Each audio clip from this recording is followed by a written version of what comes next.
What's up, everyone? I am Ernest Dove. This is the New York Mets Dove Report with another Mets Farm System daily report from last night's games on Saturday. I'm going to breeze through it AAA, AA, high A, low A, just the main highlights, who's still doing well, who belongs in the major leagues right now, and who's continuing to show progress.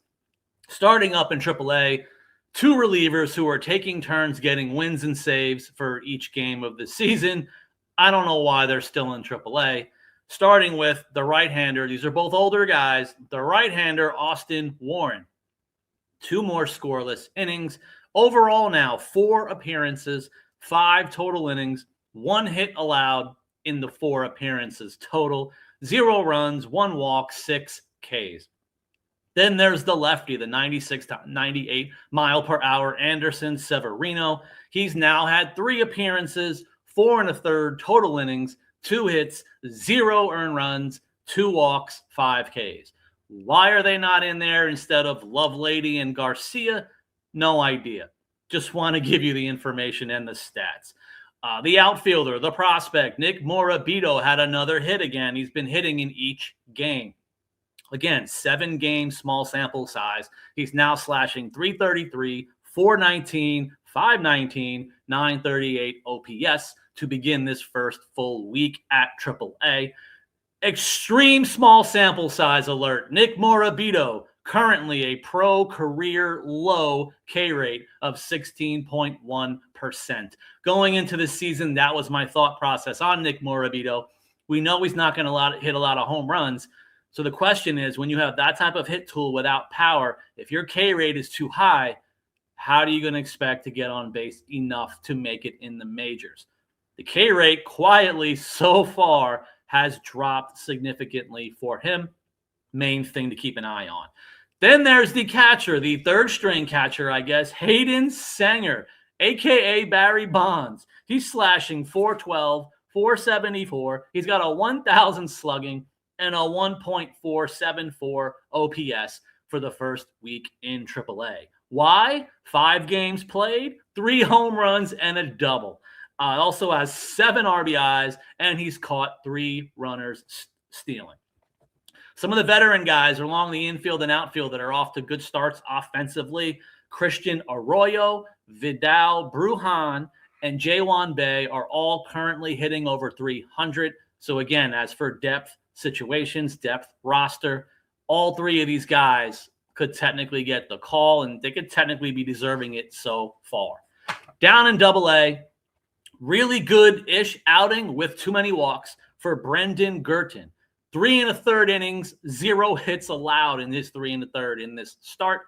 He allowed an earned run somehow. How when you pitch a no-hitter? 4 walks in his 3 1/3 and 3 strikeouts. Now for Brandon Gurton, he's an extremely talented arm in the early pro career.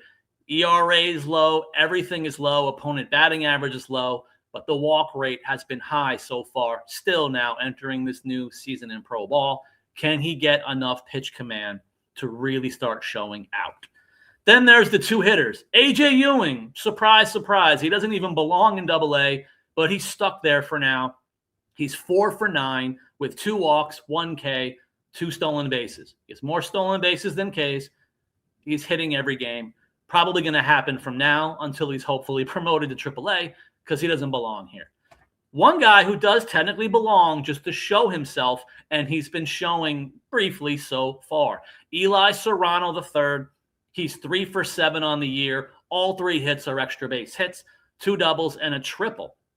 3 walks and only 1 K so far for Eli Serrano. Is this finally the year that people have been expecting from him? Of course, when was the home run power going to show up as well? Because that's when you're going to see more of the complete player with a higher ceiling and projectability at that point for Serrano. Into A-ball. Not a lot of offense so far for the first couple of games for Brooklyn. But worth mentioning, Antonio Jimenez, way too many walks, strikeouts in his 6 at-bats, but he's got 2 hits in these 6 at-bats. But again, 2 walks, 2 hits, 2 walks. But then he also has 4 Ks and 6 at-bats. So when he hasn't had a hit, he has struck out so far in the early going. Defensively, he's played second and third, with Mitch Voigt seeing time at shortstop. So far, I want to see if they're still interchangeable, see if Jimenez starts playing some short as well. The two pen arms, Brett Banks, who doesn't belong in high A. He belongs in double A. The reliever, Brett Banks, faced 5 hitters last night. Here were the outcomes. Pop out, walk, strikeout, strikeout, strikeout. That's what he did in his 1 1/3 innings. I believe he's still getting to 95 plus on his fastball, also using a very successful splitter in this outing. The other reliever who briefly came in, Juan Arnaud, I just wanted to mention it simply because he threw 5 of 6 pitches for strikes. That's all I needed to hear, know, see from Juan Arnaud, because I believe that's been the concern as a professional as well, because he's a hard-throwing righty. If he gets anywhere near this type of command a little consistently, I'm going to start paying a lot more attention to Juan Arnaud. Into low A to finish it off, we got to talk about the teenage star, Elian Pena. His 3rd game that he's played, his 3rd game with a hit. Another double and a walk. So far, he's 4 for 12 with 2 doubles, 2 walks, and only 1 strikeout.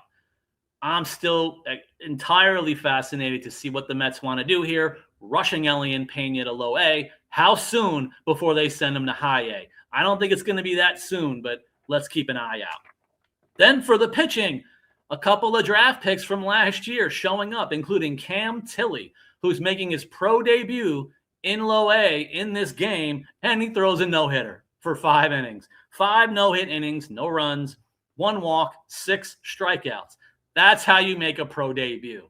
Then after him, last year's 15th round pick, Connor Ware, he tried to match him with 3 innings, 1 hit, no runs, 1 walk, 4 Ks. The 2025 draft off to a really nice start pitching-wise for the St. Lucie Mets. That's the quick recap. Thank you guys so much for watching, listening. Subscribe to the New York Mets Dove Report. I'll see you guys next time.